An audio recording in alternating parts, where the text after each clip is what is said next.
What's up, guys? This is Tasteless and Wolf here at the GSL Code A. How you doing, man? Doing pretty good. How about you? I'm doing good. It's good to be back. You've been hosting nonstop. Yeah. You've been hosting everything, Wolf. Basically, You're not getting a lot of time off here. If there's any Korean StarCraft 2, I'm probably there. You're probably there. So, and if I'm not there, I'm probably tweeting about it from a remote location. Yes. So, I'm back. I haven't casted with you since, I guess, a week ago from today. Yeah. We have 2 GSL Code A broadcasts today, one starting obviously right now, the next one starting at 6 p.m. These are all the players that are trying to get filtered into Code S, where kings are made. As you can see, yesterday, the group results for G. Yeah, we had some pretty good games in that first group. Ragnarok was able to go 4-0 in first place, surprising a lot of people. And, of course, Rogue, a.k.a. Savage, was our second player to get out. So a bit of an upset that Stats and Curious didn't make it through. Then, of course, later on in the nighttime in Group H, we had Hydra taking some very impressive wins, getting out first place. And then Shine, the big upset that made a lot of fans upset. When he took out Flash 2-1, especially in that third game, that longer macro game where he just played Ling Muta Baneling, surprising a lot of people. It's funny because obviously Flash is very good at StarCraft 2, but he's not quite reached. Granted, that's a hard path to fill there. He hasn't quite reached his accomplishments in StarCraft Red War. I mean, he was the greatest, the end-all, the best, the best, the best. Yeah, and only MVP has even really in StarCraft 2 come close to accomplishing what Flash has accomplished. So no one has really filled that role yet. Well, here are today's group matches for Group I. We're going to start things off with True versus Choya. Choya is back, Tasteless. He's back, man. It's been a long time, all the way from the very early days of StarCraft 2. Yeah, and then to round things out for our first matches, we're going to have Supernova versus TY. A Terran versus Terran, a bit of a rarity in Korean StarCraft right now. We just don't see that match ball too often. Yeah, Terran versus Terran, I would say we both casted that the least out of everybody. Yeah. But it's a great matchup. I'd probably say the best mirror matchup, actually. It's my favorite. Yeah. So we're going to be, for our first map, it's going to be Merry-Go-Round. Here, True versus Choya. If you've only been watching StarCraft 2 for a year or two, you might not be familiar with Choya, but Choya was, I believe, the team captain of FXO. Yep. In the very, very early days. Managed to get top 4 in a GSL. I believe it was our second season ever. Yeah. He had an interesting playstyle. He did some all-ins and a lot of, for instance, 2-base timings, stuff like that. He wasn't one of these players that you saw naturally evolve and develop. He had a very pointed style of playing. So let's see how he does now against True here in our first best of 3 here in Group I at the GSL Code A.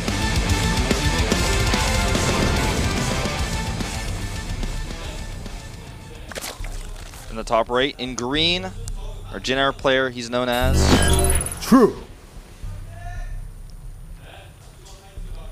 He does not go late game tech, only sticks on the lair forever. You see his energy just making that hot 6 picture. Yeah, nice. Float back there. Billowing. In the bottom, Choya, who is very old school here. If you're talking about StarCraft 2, you really can't get much older than Choya. He's back. He's here now. He gets so nervous. Look at his chair shake. Yeah, he actually, I understand, does have some performance anxiety-related issues. Yeah. Definitely true. I think that the biggest problem for him right now in his career is that he's just not able to get over his nerves. And yeah, this is something that everyone has been saying about him even since the beginning of StarCraft 2. He'd sing to himself in the booth, talk to himself, do all sorts of things to try to calm himself down. But now I feel like there's so much more pressure on him because he wants to be relevant again.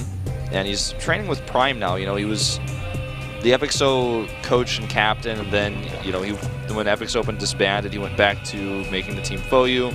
Optimus Choya Prime, or Marine King Prime. But Prime love there. He's in a time in his career where instead of being a coach, he wants to be a player again. And I think that comes with a lot of scrutiny. Everyone's looking at him very closely, and I think that stresses him out quite a bit. Yeah, I mean, normally when you have a player that then graduates, I guess you could call it, or transitions to coach, you don't normally see them playing in matches that much anymore. So this is interesting. Whether this is, he's simply improved so much he might as well play, or maybe he's here to conquer his past failures. Yeah. And try to prove himself, maybe for what he really wanted to do all along, which was be an accomplished player. Maybe it's a mixture of the two of them. He's here now. Best of luck to him. Indeed. Well, I think he's going to have a tough group, but if he can keep his emotions in check, might be able to pull off some upsets. Let's see what he does in this game. Now, first of all, he's going to scout with his probe. Looks to be doing a 1 gateway expand so far. He's actually going to chrono boost out a stalker here, and that's going to give him a little bit of extra firepower early on, and that Overlord needs to hightail it out of there. Yeah, and from there he can really develop his tech with a sense of privacy. Yeah. And we're going to have the Nexus come down here at the expansion. Did you ever have any nerve issues playing StarCraft? I hear a lot of people refer to it, for instance, those who don't play in tournaments as, the ladder anxiety. Yeah, not I never got, ladder anxiety is just, for me, is totally foreign. I actually feel nothing when I'm playing against other people online. For me, I've definitely gotten frustrated after a loss, often even angry. But going into the game itself and as the game starts, for me, I think the people who have ladder anxiety, as it's come to be known, are the people who really, really are insecure about their ranking on the ladder. And for them, that's probably a good point. It's so important to them that they can tell their friends that they're in Master League, and if they start losing, they're like, "Is my MR too low? Am I going to get demoted?" And they get really stressed out. Well, that's actually the problem with laddering is really when you ladder, you should actually not think about it like that. I mean, you just keep grinding, and you actually just see naturally where you fit in the grand scheme of ranks. Exactly. All right, here comes the Mothership Core headed up. We have a second gateway now. And I believe, there's 2 more gateways over at the entrance. Is this correct? He started 1. I think maybe a second one is being added now as well. He's trying to kill these Overlords. I don't think he's going to get this one. Yeah, this one will be able to get away up onto the high ground here where can't be seen. Yeah, and that's going to be 4 gates total. Oh, 4, in total. Yeah, so he's going to do looks like a timing possibly here. Some Zealots, some Sentries, some Stalkers to try to push up here and maybe bully the hatchery, the 3rd hatchery here into being canceled. Balancing out the economy as far as expansion numbers, but tipping it in the favor of the Protoss for the way this matchup works. We have Lings coming up here for a counterattack. With the Mothership Core, he can recall. So if he's able to force a cancel on this and then just recall home. Whoa. That's not supposed to happen. Okay, he forces the cancel, and he forced a lot of Lings, so he's up in Harvesters right now. Whoa! Okay, we talked about this a little bit earlier, the nerve issue from Choya. I think we're starting to see that play out here. Yeah, I think so. The losing that first sentry, because you can see strategically everything that we're seeing here is very sound from Choya, but now he's been unable to actually control this entrance. Yeah. Well, another Warp Den sentry dies, and True is just running circles around him right now with the Zerglings. He's going to escape with those. And looks to be just going to drone up and retake his 3rd base. Choya has lost a lot of gas units. Yeah, this has been a bit of a trade on both sides. I mean, Zerg did want that 3rd expansion up, but at the same time, the counterattack, which frankly Choya should have held quite easily, he didn't hold it, and True got in there and actually managed to do a lot of damage, taking out those very important sentries. They're very costly early on. You really can't lose any sentries in a PvZ in the early game. No, you can't. Especially when you're doing something like this with this sort of timing. Oh wow, he's even going to warp in Zealots here to try to save this. Okay, this is actually getting a bit disastrous here. It's out of hand. He will save the pylon and will be able to continue to warp in here, but this is losing its efficiency over time very rapidly. Is he going to be able to get the cancel this time on the hatchery? I don't think so, because there's too many Lings already out on the map. The creep is all the way extended to that hatchery. He has additional queens over here. And, he saves a pylon, yes, but at a high cost. And, I guess he's going to force more Lings, but...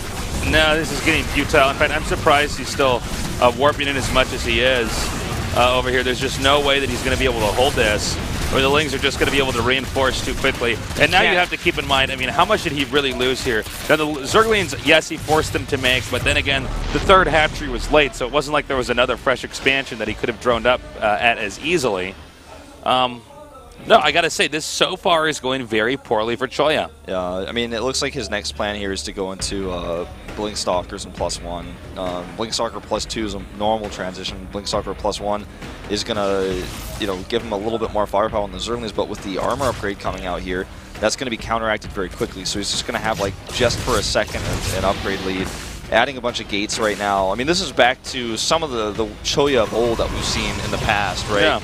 Yeah. This is kind of how he used to play a lot of the time. And Hydraliston coming down here as true scouts with an overseer. He knows what's going on, and he's pretty much ready to hold this, I would say. I don't think Choya's almost checkmated already because he can't take a third base. He can't win with this timing attack. He's just in a position from which he cannot recover. I'm under the impression he's just going to push out when Blink is done here. We have 3 more gates coming up. So there is definitely a half-life as far as how long Choya can be in this game. Now, if he can kill True or damage True so heavily that True is crippled in some way, maybe then the game can go in that direction. But for the time being, Choya is really going to be having a hard time. It does look like either Choya is going to take a third base or trying to make it look like he's going to take a third base. Yeah, he's definitely at least giving the appearance of that right now.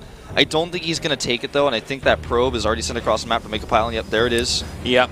And he's just going to try to win with this, but with this much creep spread, the Spine Crawler, Hydralisk coming out, he has a lot of Zerglings already to support them. You got to keep in mind the armor upgrade is almost done here for the Zerg, so this is going to be pretty problematic, and that's going to be triggered right when the attack actually begins. That armor upgrade is going to be finished. So this is just, it's really problematic. Now, in Choya's defense, he does have enough pylons set up here that he can reinforce this very heavily. He has a good number of Stalkers with a Blink. I'm still worried about the Hydras, though. Yeah. The Hydras with their range, I mean, they can just do so much damage to these Stalkers. Anyways, the battle now commencing.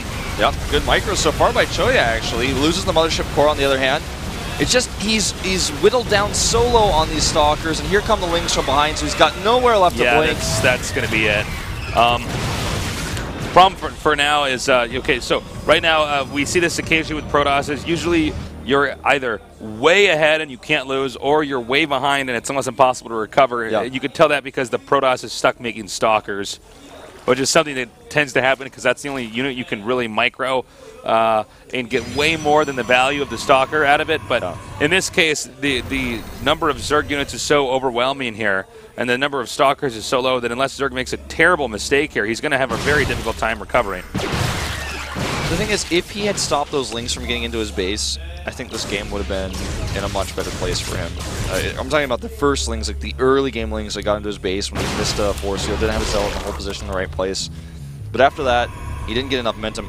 Now, I mean, now he's totally desperate. He's like trying to hide a base over here at the 9 o'clock, and he's got an army that is scared and walking back across the map. There are way more Hydras than there are Stalkers right now, with 51 Zerglings to support them. And let's keep in mind here that, you can't really blame Choya for taking the hidden expansion over the third right up there, because the Hydras would just push, just roll over that entire expansion. But still, I'm really trying to figure out how is he going to recover. Can he even transfer probes to that expansion? Well, I mean, has the damage already been dealt to the point where there is no turning this around here for Choya? Does he simply cross his fingers and hope that True makes some terrible error? I mean, that's basically in how to end this, because I don't see True doing that. Well, I think maybe what he's hoping for here is True's going to make a composition that's just way too lopsided with these Hydras and Lings, which are both countered pretty heavily by Colossi, and get his Colossi out. Maybe get +3 and hold that third base with the illusion that he only has 2. True keeps attacking into him. He defends a few times cost efficiently, and then is able to transition into taking a 4th base somehow. But I don't think that this is going to happen. If True gets any idea that this base is here, it's dead. And he's already sending an Overseer, it looks like, in the right direction to see this. The Watchtower actually sees that, so maybe he could intercept it. I think he's going to try to maybe intercept it with these Stalkers, but I don't know. It's looking pretty dire. He's down 70 supply here. True actually may just wait to be maxed out and attack in here. Granted, he doesn't know exactly where his opponent's supply is. He can certainly guarantee that his got the superior supply at this point in time in the game. Zerg normally had a Protoss in supply here, but this is such a massive lead. All right, he sees the base now. Yeah. I got to say, not the most action-packed game to start off this Code A day here. A little bit disappointing here from Choya. Choya actually, when you look at the strategy as to what he's trying to do, it's quite bright. He's very good.